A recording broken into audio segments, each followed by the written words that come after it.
Representing very well. Yeah.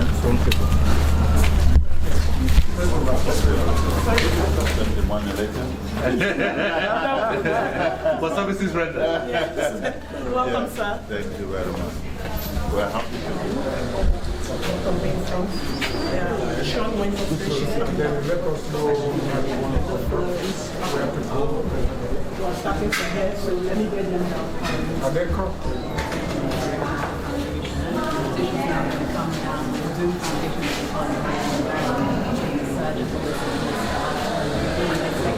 Come on, man. Yes. Yes. Welcome. Yeah. Yes, I do. How are you doing? Yeah. Fine. Because it is. We have a, okay. So maybe we should. Let's use the viewing room. Cardiologist? Thank you so much. How are you? Introduce everybody. The Okusa Foundation, who is also the owner of Game Hiring Okusa Memorial Hospital. And with us is the CEO of United Nigerian Airline, Professor Obiora Okonkwo. Imaging is state of the art. The cath lab is the same unit I have in a major center in the United States. So this for me to do what I do, it feels like I'm in my home cath lab. The operating rooms, I'll let that team speak to that, but I know that they're doing He great. has his own story to tell. Yeah. Yes. And Strong man. Yeah. Because must be that individual who has compassion and love for his country and for his fellow man to think about this. People wake up with wealth, the next thing that comes into their mind is lost, how to enjoy life and all of that. This is about selflessness. It can only happen with somebody who has the real calling. I believe very strongly that there is a hand of God in this. A lot of people will not know what it takes and what it is. I've been there. Not that I'm proud to be there, but nature calls, and you have to answer. And I remember I did my operation in Cleveland, Ohio, in America. After Atlanta. Yeah, after Atlanta 96. After I won the gold medal. He won the football, soccer. He was the one who made the magic goals. You remember that? That's it, yeah. Very much. And, Yeah. Rightly, everybody was happy. I was on top of the moon without knowing that I have problems with my heart. So it tells that even if you are working, you are laughing, you are eating, that doesn't mean you're healthy. You have to always go and do those medical checkups to be sure. Because it was a surprise to me that that won the gold medal, how come? But eventually it was done, operated. I stayed off for 1.5 years, not playing football, that he loves doing. Came back and imagine, start winning more than. Actually, set up this place in a way that it will work for the purpose. They directed, they guided us.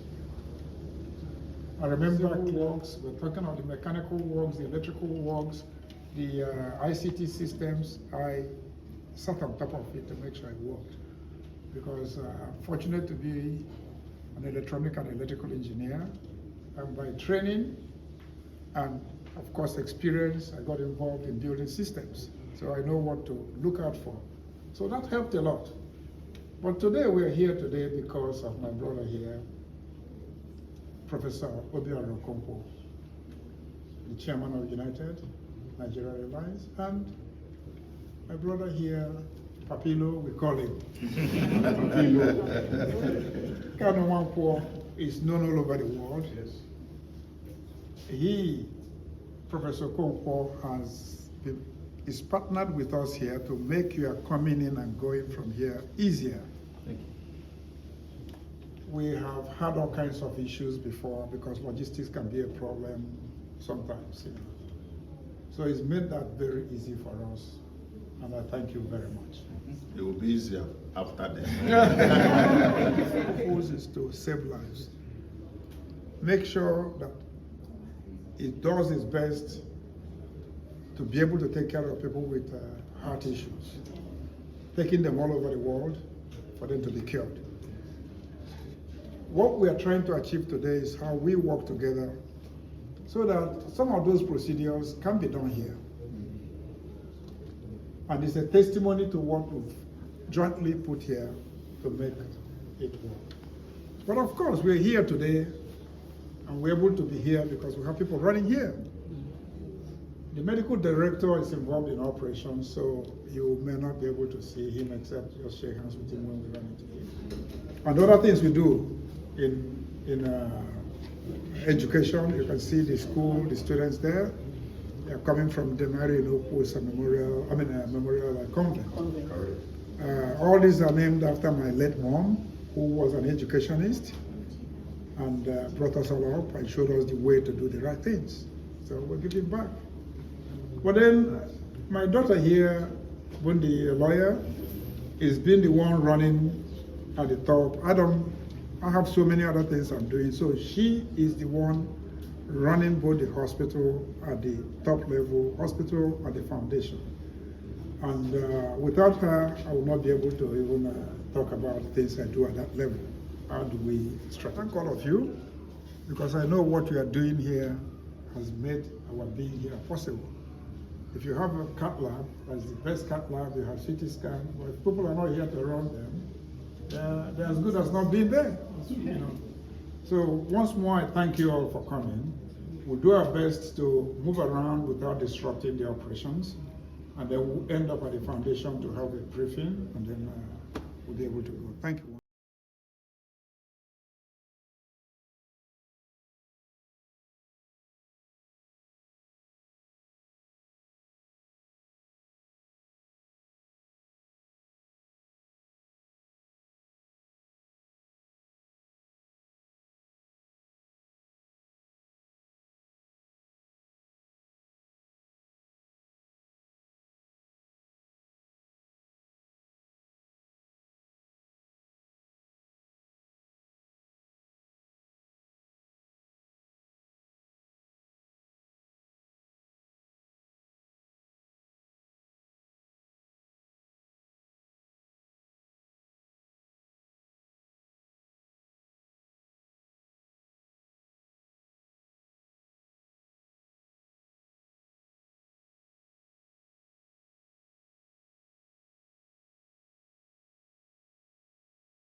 Has surgery. This is the first child that got the cardiac catheterization last year, September. Yeah, her name is Chidima Debua. And this is a scholarship, FAPO scholarship, where we give scholarship to girls. 24 outstanding students were given a FAPO scholarship, Fabian and Patricia Nwankwo scholarship last year during their annual prize giving week. But basically, these are some of our beneficiaries. Yeah, you're welcome. Because your staff came here, huh? Oh, Yeah. okay, Yeah, he was there. He's still here? This is Manya, Yeah. the sales manager. Yes.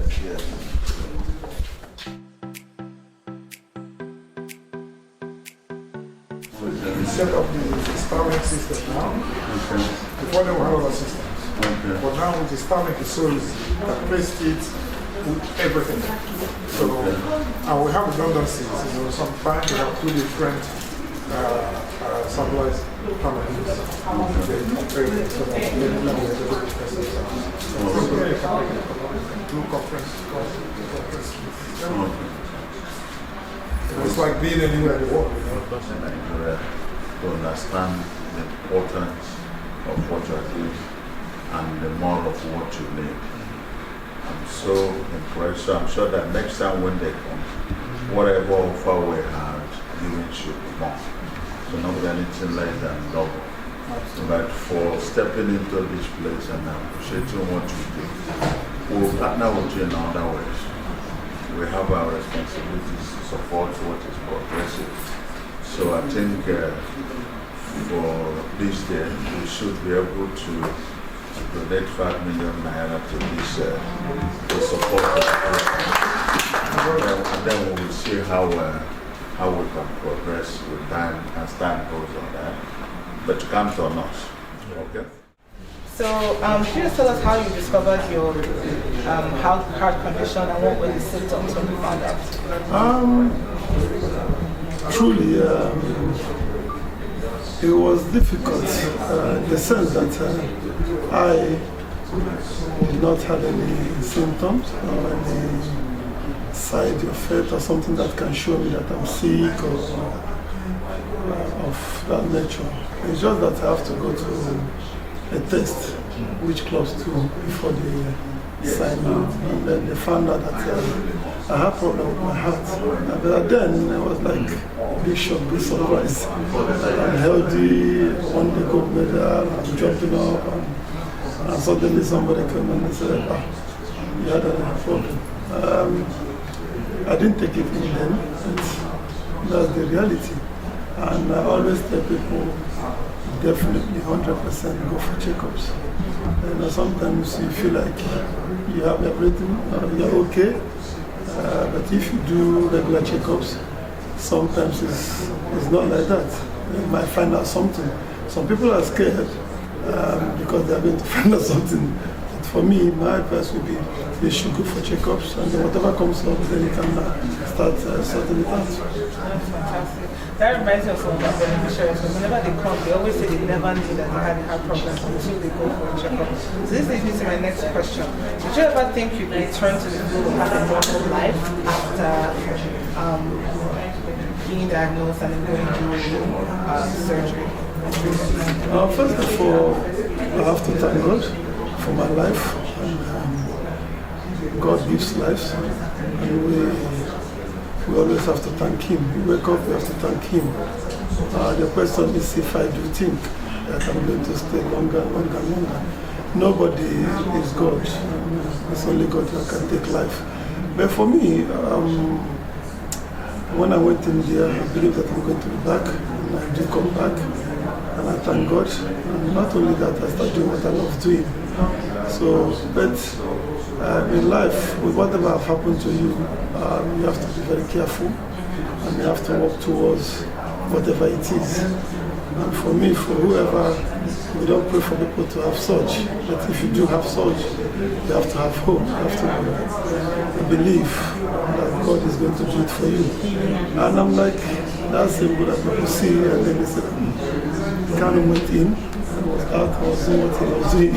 So if I do go in, I can also do like Kanu. So for me, that's what pushes me to go to hospitals, to visit patients, and to let them know that if they are lying down, it doesn't mean that's the end. I'm standing and walking, so they can also do so.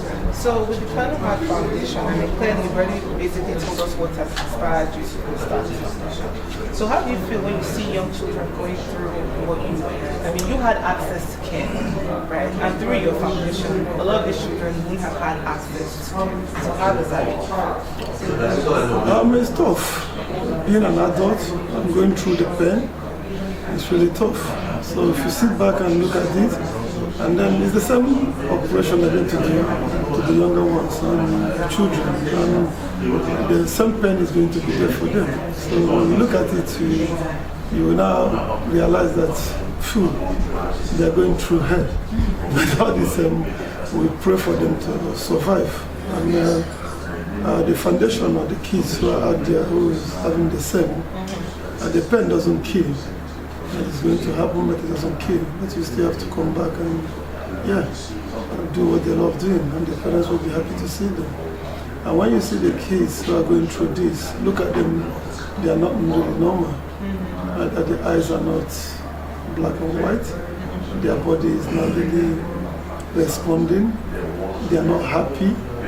Our first patient that we took to England, Red Almost Street, every time I meet the girl, she doesn't say hi, she doesn't smile, she doesn't play around, she's just on her own.